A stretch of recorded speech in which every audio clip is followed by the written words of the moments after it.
Good afternoon. It's Friday, the 24th of June, 2016, just after 1 o'clock. Welcome to UK Column News. I'm your host, Brian Gerrish. With me in the studio, Mike Robinson. And we will be joined by live Skype link by David Scott from Northern Exposure. Well, of course, it's Friday, and that means the result is out. And of course, the result was a very clear leave vote. Consequently, the sun is shining in Plymouth, and the weather across the rest of the country is pretty good as well. Perth apparently is fluffy clouds, blue sky, sunshine, a little light rain in Manchester, but that's fairly normal. And we understand that there are tropical storms in Holland, and that is the actual climate. It's not the political climate at the moment. So tragic news, Mike, that Will Straw is missing. It is tragic. Of course, this was the man who came out of nowhere, little job, which I would presume his daddy set up for him, Britain Stronger in Europe. But apparently he's not to be seen at the moment, so I don't know where he is. I think I remember a game where you had to find Where's Wally or something like that. You had to look for a little figure amongst a whole mass of other people. So there we are. Condolences to Will Straw. Presumably he's crawled off to a hole somewhere. But we'll also bring this up on screen because this is quite extraordinary stuff, or not. The Daily Mail reporting that following a leaked email, we are able to see that the BBC utterly despises the general public. And if you dared to have believed that the leave the European Union as fast as possible was the correct way to go, you were just a ghastly person. Yes. So if you want to read one article which illustrates what the BBC is really about, that Mail article is it, really. No, I'll end it there because otherwise I'm going to say something and we're going to spoil the no swearing rule on UK column.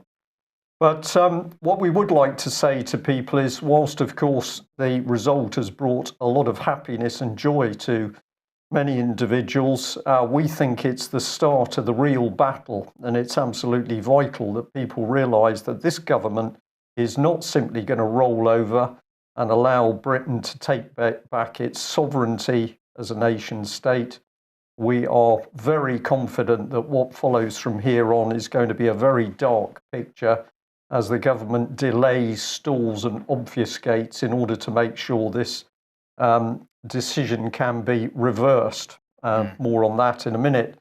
But we'd like to just take you through some of the key players in this extraordinary game of treason chess, which is being carried out by the British government. So let's see whether this works. I think this is going to leave the BBC's infographics in the dust. So we've got the dark arts side, of course. And really good people are there playing the white pieces at the bottom of the board. So how does this map out?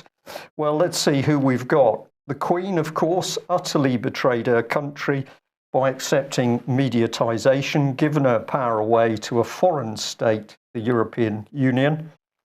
And we better bring in alongside her, of course, one of the major players in the money side of life. You're going to be mentioning him a little bit later, Mike, but George Soros, of course, controlling billions, blackmailing the country.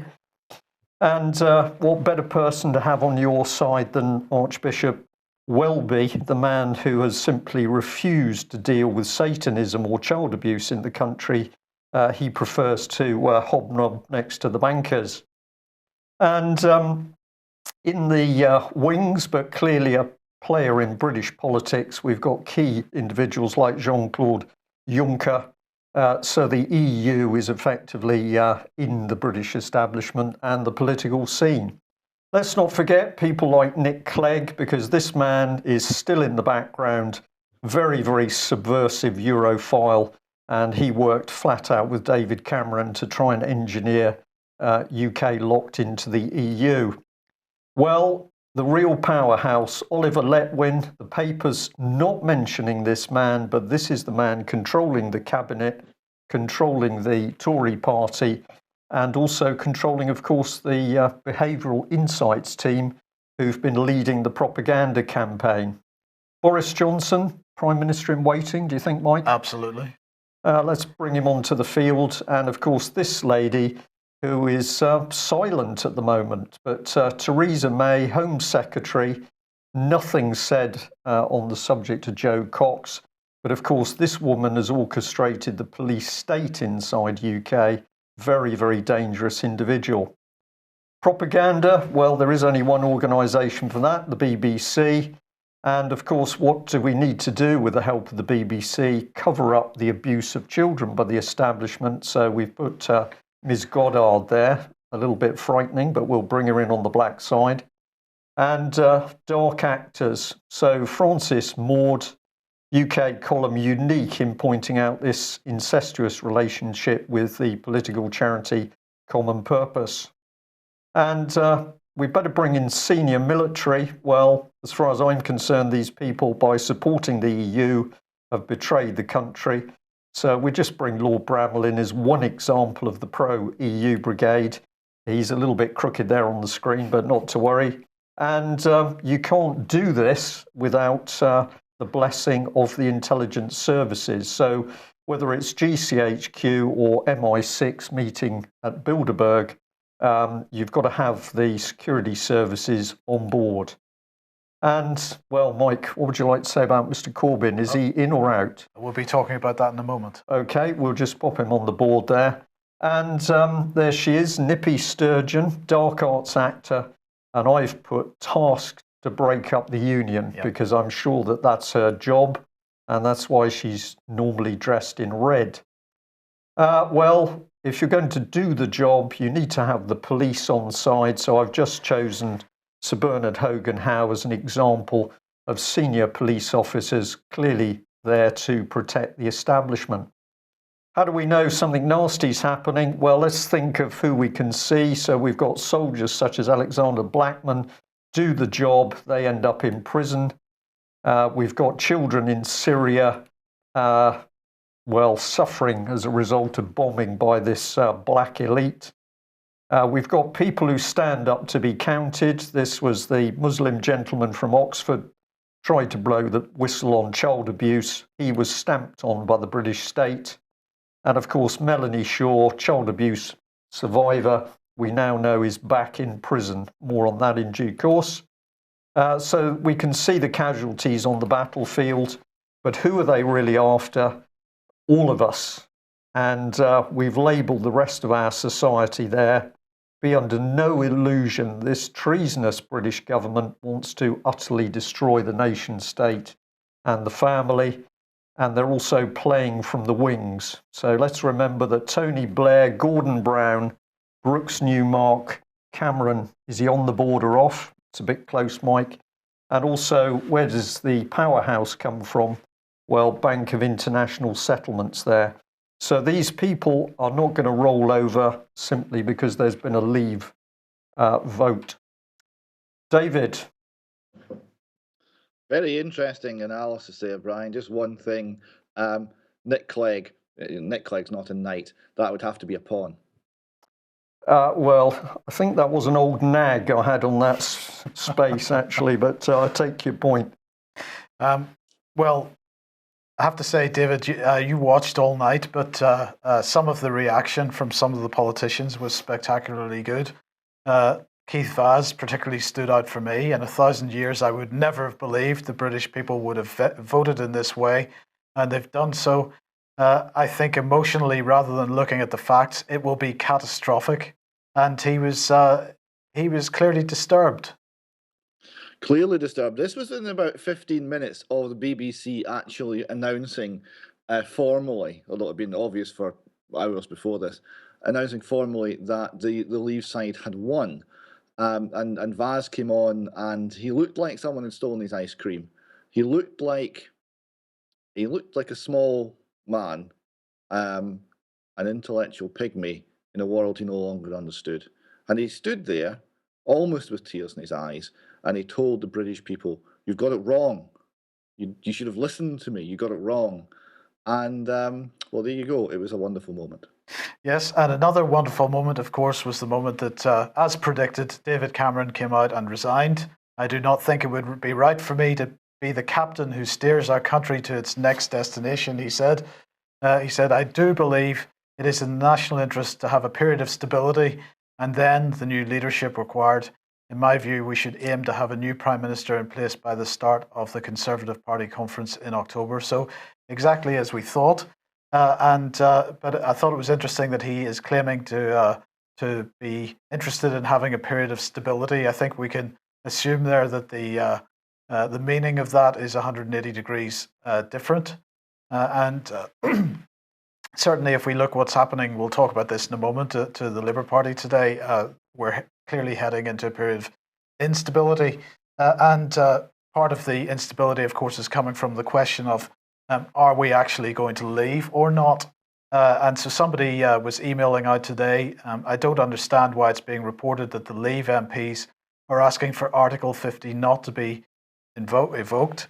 Well, in fact, David Cameron also gave a clue as to what's going on here as well, because he says that it should be up to the next Prime Minister to decide when to activate Article 50. So the delaying tactics, we're not even out the gates yet, and it's already being delayed. Stall delay.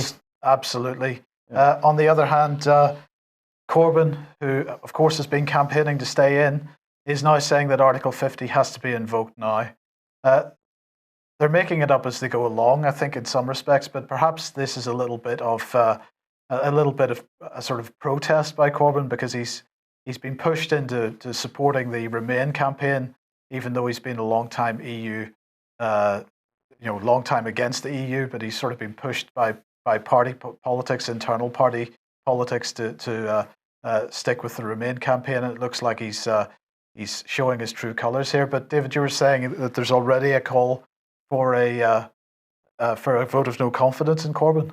Yes, that's already come from people within the Parliamentary Labour Party. So he's likely to go as well. So we'll have, it would seem likely, a new leader of the opposition as well. Corbyn's performance in this has been very strange. He's a leader who can't really say what he believes in most cases because it's so extreme. But he seems to rebel every now and again when he believes something he knows to be true, and he tells the truth. And he's told the truth about Article 50, and he told the truth about immigration. And so that's why he's going to be out of a job. Well, quite possibly, but I think the main problem is that he's not prepared to stand up for what he believes in against particularly the Blairite faction of the party, and he's busy trying to herd the cats, as it were, to try to keep this party going in a direction. I'm not quite sure that it's his direction, but he's trying to keep it going in a direction. And I mean, do you agree with me that that's perhaps the wrong leadership approach in this case? Yes, I mean the Labour Party have got huge and absolutely fundamental problems, which have arisen from the fact that what they believe in and what their political elite have been putting forward for decades is actually quite the opposite of what the grassroots working class support that they draw their vote from actually believes in. And this lying and deceit is finally catching them out. And Mr. Corbyn has been unable to turn that situation around because, as you say, ultimately he didn't have the strength of character to do it. Although, had he done that, he would probably have had two parties by now. Yes. Okay. Well, let's move on to what's going to happen next. And clearly, the first thing that's going to happen is that we're going to break up the union. This, of course, has been part of the constitutional reform agenda for quite some time. But this is Manfred Weber here in the image, who is the leader of the Conservative group in the EU Parliament. He's a very close colleague of Angela Merkel, and he's saying there are upcoming decisions, particularly for Scotland and Northern Ireland.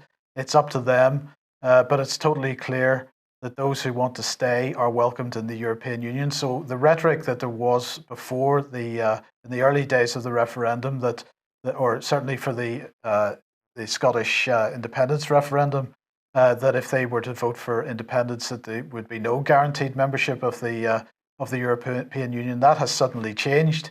Now you're going to be welcome in the European Union, and in fact, the propaganda in the media about this as well. So here's Northern Ireland votes to remain, and a lot of the rhetoric in the media it was almost a done deal. Now, of course, Scotland was all yellow, but even there was a significant proportion of the population that were voting to leave.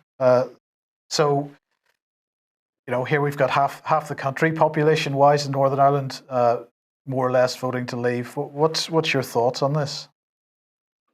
Well, the exploitation of the situation by the European spokesman there was quite remarkable, because obviously the political situation was that Europe would not support an independent Scotland, because then you would have an independent Catalonia, you would have an independent Basque country, and all of the powerful players in Europe would be shorn of sections of their tax base, which is what it comes down to, remember. So Scotland was getting no support, and now it's changed. But you have to remember the equation that is facing the SNP now is actually quite horrific, because what is their policy? Their policy is independence within Europe. Okay, now that's oxymoronic, but that's their policy. So they have overcome, for example, the question of, do we really want border controls at Gretna? By saying, well, we're all in the EU together, there won't be border controls at Gretna, but obviously now that's a potential issue. The idea that the people in Scotland are going to be feel more affection towards the EU than they do towards Great Britain is ludicrous. It's not going to be sustainable. But we're going to hear a lot about it in the next week and month ahead. Yes, and it looks like also splits in political parties in Scotland as well. So the chaos sort of propagates right across the country. Yes, I don't think Ruth Davidson's going to be on Boris Johnson's Christmas card list for this. Yes, if Boris gets the leadership, apparently the Scottish Conservatives are going to split away from the Conservative Party UK-wide. Now, this has been suggested for a very long time as Scottish politics diverged to a significant degree from politics in England. There's been voices in the Conservative Party in Scotland for a long time saying we should be an independent party, we should take our own views and our own policy direction and sever the link to London. So that's quite likely to occur now. And no agreement on whether to hold another independence vote. So Herald saying Brexit's against Scots' wishes would not lead to backing for independence. We've got Chris Grayling rejecting Alex Salmond's calls for referendum following a Brexit vote. But we have the SNP, as you say, seeing its future as part of the EU, and an attempt by Sinn Féin to cause the same kind of rhetoric in Ireland. So the outcome of this is to put people absolutely against each other. There's going to be a huge amount of instability. There's going to be an attempt. The SNP have got one shot left at this, right? But they've now lost 2 referendums. If they lose a third one, it's over. They can't really come back to the constitutional question. The Herald poll showed that the majority of Scots, a greater majority of Scots, would vote to keep the UK together now than voted that way in 2014. So that's one of the major hurdles that the SNP are going to have to overcome if they're going to succeed in breaking up the UK. And another one is to get some sort of engagement in the Westminster Parliament to legitimise this. And a third one is they're going to have to persuade a no campaign in Scotland or a stay together campaign in Scotland to actually campaign, because we've just had a referendum. It was only 2014. So they have to persuade people to actually take both sides of the argument. Otherwise, they just look silly. David, I wonder if I can ask. I haven't easily seen exactly what the percentage of people in Scotland who voted to leave was. I can see on screen somebody said 38%, but I don't know whether that is the right. case. That was the overall vote in Scotland was 62 Remain, 38 Leave. Right. In some parts, Dumfries and Galloway, it was almost 50-50. Dundee, which is a national supporting city, it was 60-40. Edinburgh was the area. Edinburgh and Glasgow were areas where the Remain vote was strongest. Edinburgh being also a university town, as is Glasgow, voted in a similar way to places like Cambridge and Oxford. Okay, thank you for that. And I'd just say as a general comment, and we're doing it ourselves at the moment, but it can be no wonder that Britain is not moving forward as a nation when you look at the fact that ever since we've been involved with the European Union, we have problems, division, uncertainty. And now, of course, Cameron is telling us really quite clearly that we're going into a massive period of uncertainty.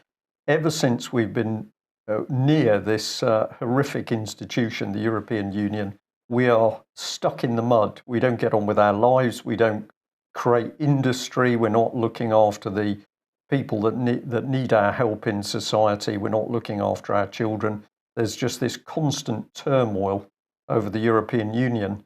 And I thought it was remarkable that that lady, Charmian Evans, I think her name was, that wrote the article in the Plymouth Herald yesterday, really pointed out that when she went to Europe, what did she see but fat cats in huge offices doing nothing and then spending vast amounts of money in all the restaurants. I'm giving a lot of personal opinion here, but it seems to me if you just look at the situation in the simple terms, the EU is a ball and chain around the ankles of the nation, whether we're talking north or south of the border. Have I got it wrong or what? No, I think you've got it right, and I'm just going to bring this on screen because the propaganda over this. I wanted to highlight this one. We didn't show it yesterday. Patrick Henningsen showed it to us, pointed it out to us. The propaganda in this is staggering, isn't it? And of course, the implication is that if we leave the European Union, that the uncertainty arrives from. But the uncertainty, as you say, has been there since we joined. Yeah. And these people are telling us that we cannot run a nation. Who is the Daily Mirror? I mean, who is it? Well, indeed. So the mainstream propaganda has been probably the most significant feature of this entire process. As even within newspaper groups, we've seen opposite positions being taken in order to try to manipulate people's minds. This isn't good propaganda, though. This is very poor propaganda. This is cliche as political rhetoric. There is no argument there. Leap into the dark. What does that mean? There's no case. There's no logic. There's no reason. It's simply looking for a knee-jerk reaction, and it's an absence of anything positive to say. And that came out of the campaign as well. That what were the people who were advocating remaining in the EU saying? Well, it's a scary world out there. It'll be Armageddon. The sun will no longer shine, and everything you buy will blow up and kill you. That was essentially their viewpoint. It was nonsense. It was clearly nonsense. They had no positive case because you can't look at the EU institutions and make a positive case. We had, albeit we have a very imperfect government and we have very imperfect institutions in this country, but there was a plan by our political elite to go and carpet bomb Syria just the same way we had done to Libya. And there was a public outcry and there was a vote. And actually, history was changed and we didn't do that. Now, they'll keep coming back and trying to further that agenda again, but it did make a difference. I don't remember any time since 1975 where the European Parliament has ever made a difference. Absolutely. But let's focus a little bit more on the propaganda because, of course, George Soros was one of the propagandists. He was basically making threats to the nation if we were to leave. And quarter of a century later, Soros warns of another fall in the pound. That was according to the New York Times later on yesterday. And, this was the Telegraph today. UK now poorer than France as pound hits 30-year low and FTSE 100 drops 5% following British vote to leave the EU. This is the most disgraceful headline I think I've ever seen, as we're about to describe. But of course, 5% fall in the FTSE. This came in spite of Mark Carnage's claim that he would support everything. Well, perhaps he is. We'll come on to this in a second. But Carnage saying the Treasury and the Bank of England have engaged in extensive contingency planning, and the Chancellor and I have been in close contact, including through the night and this morning. The bank will not hesitate to take additional measures as required as those markets adjust and the UK economy moves forward. So let's look at this massive collapse in the FTSE.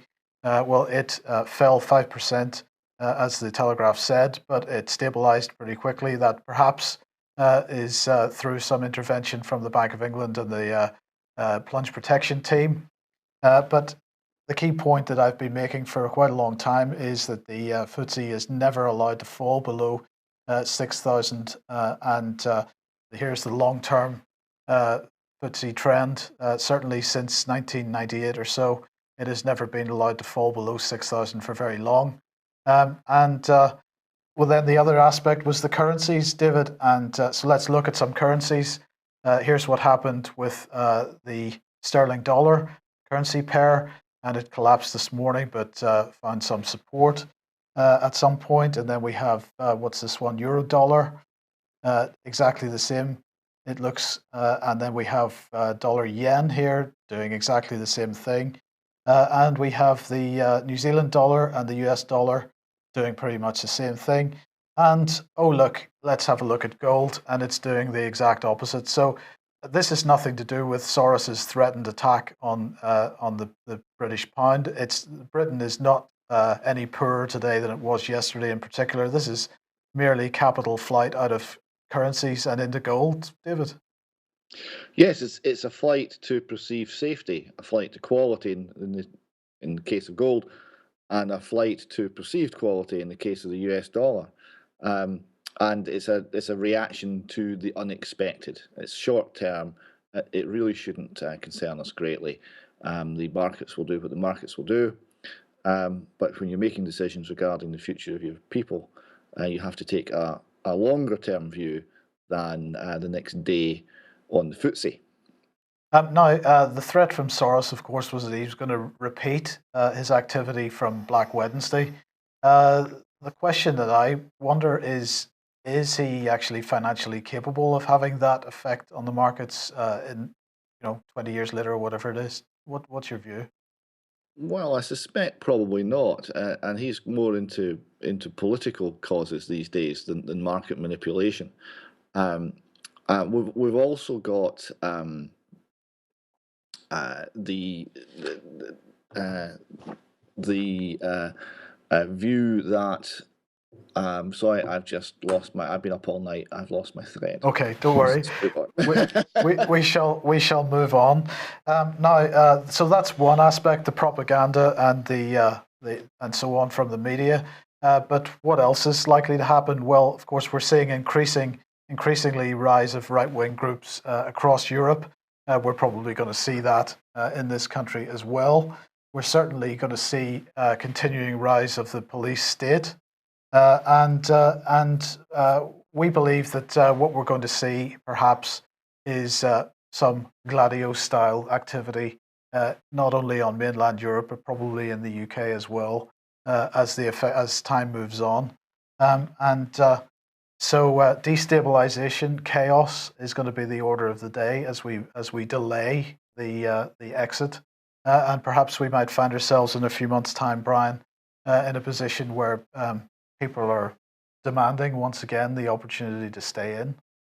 Well, that could easily happen because, of course, the whole of the organisation to do that is still in place, and I think this is the thing that we have to work extremely hard to do, which is to give the people who voted leave, and I think that's about 16.9 million people. They need to have the real information about what the problem is. I had a call fairly early this morning from a gentleman up at the London end, and he said, well, the thing is, of course, what has the EU ever really done? Not much. It's been our politicians that have handed everything to the EU on a plate. And I think this is the key thing. People have got to understand that the machinery which is ripping this country apart is within our own parliament, and people have got to understand that and how it's working. And until that is rooted out, we are not going to see this country coming back on an even keel, to use that term. So there's a lot of education that has got to be pushed ahead from now on. This is by no means the end of things, because I think the political agenda is going to be to create absolute mayhem in this country so that people are disorientated and they simply can't move towards the right position. The traitors, and I'm going to use that word again, the traitors are in Westminster. These are very dangerous people.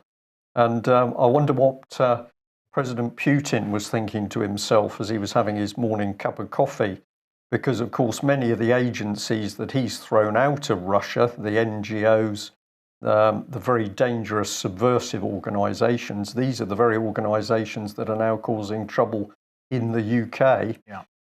I think he must be smiling to himself as we see Britain being broken up by a hidden hand, which is facilitated by our own members of Parliament. What are your thoughts? I think that's very interesting and important points there. It is a battle of ideas. The ideas that this country was built on, ideas of liberty and the rule of law, and we've seen those cast aside, we've seen those trampled on, and you're quite right, principally by our own political overlords, principally by Westminster and Holyrood.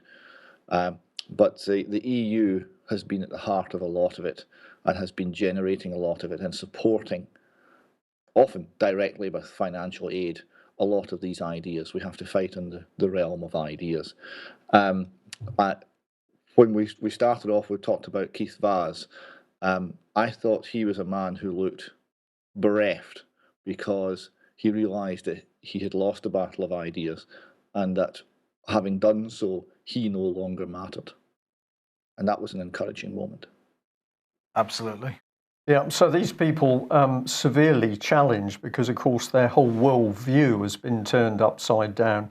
But on this subject of what we need to do, the BBC, for example, needs to be brought to account because the arrogance in that organisation absolutely breathtaking in that article, which I'll just come back to. I mean, they're simply saying that if you dared to disagree with the BBC's socio-political view, a liberal view, of course, highly liberal view, you were a ghastly, awful person. This isn't coming from somebody accusing the BBC of this. It's coming from a man who was working inside the BBC's own policy teams where they were briefing on this. So a vast £3.65 billion propaganda machine spewing this stuff out, an organisation taking taxpayers' money and then turning around and simply laughing at anybody who has got the wisdom to say we needed to leave the EU. And I think the other thing I would say, of course, is that many people have been getting very, very hot under the collar on the subject of immigration. But we can see from the polls that were put out publicly that, of course, the government was relying on many of the people that have come in from the European Union in particular to start skewing the vote in favour of Remain. And that, in my opinion, is what the immigration is about. It's cynically using people to break up the United Kingdom in order to force through this false liberal BBC type vote. So Mr. Vaz, who's living in the world that he believes the BBC and he believes what comes out of David Cameron's mouth, all of a sudden he's had his worldview shattered. And that's why I think he would have looked, I'm not sure how you described him, them small and slightly shriveled, I think, because his worldview being challenged. But what an opportunity we've got with, it's almost like the smoke has cleared on the battlefield. We've got 16.9 million people who've spoken and said, we don't want the European Union. These are the people that we need to get alongside, help, encourage, inform as much as possible.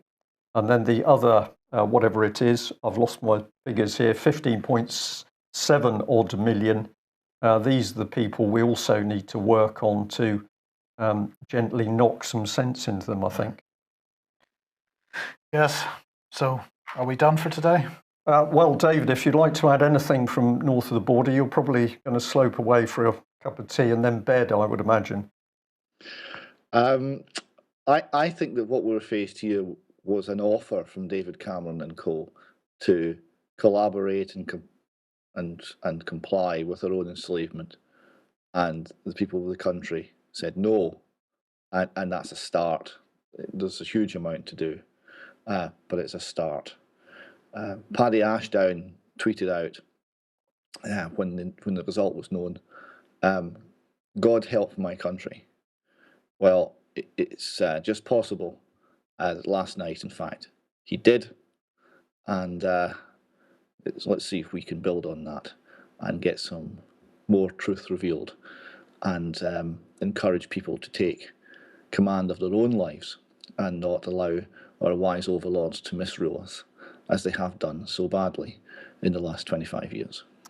Absolutely, and perhaps we should also give thanks to all the people over very many years who worked so hard to achieve this result, and certainly to highlight that the European Union is a dangerous organisation. We know that as the UK column or even the British Constitution Group, we're quite new players on the scene. We know that many people going back 30, 40 years have been working and campaigning in order to bring the truth out about the European Union. We need to remember those people. We know, of course, all the good work done by smaller parties, UKIP people in particular, but many other people have been out campaigning politically, so they are still going. And really, it's been a team effort, I think, across several generations that have achieved what's come out of it today. My feeling is that we are at a very critical point. This is not the end of the battle. I think this is about the start. Exactly. So we will end on that note. Thank you to everybody that's helped make this possible. I'll just say, because I did mention her, that I can confirm that Melanie Shaw is currently in prison. We'll make some contact details available for people who'd like to write to her. But if we wanted an example of the state of David Cameron's Britain in 2016, those who've been abused as children, how does his government reward them? He locks them up in prison. It's vile, Mike. I sometimes am lost for words, but if you want to know what Britain is about, it is about the cover-up of people in positions of political power and establishment power who are abusing children. And I also believe that if we want to stop what is happening with the European Union, we've got to root out the British politicians who are utterly corrupt. These are the people who are happy to see child abuse victims locked up in prison. That's what we need to deal with, and that's got to be the task probably from Monday onwards. Thanks very much for joining us, and as always, if you're not a subscriber, perhaps you consider subscribing to UK Column or making a donation, because we can only do this with your help. Thanks for joining us. Bye-bye. Bye.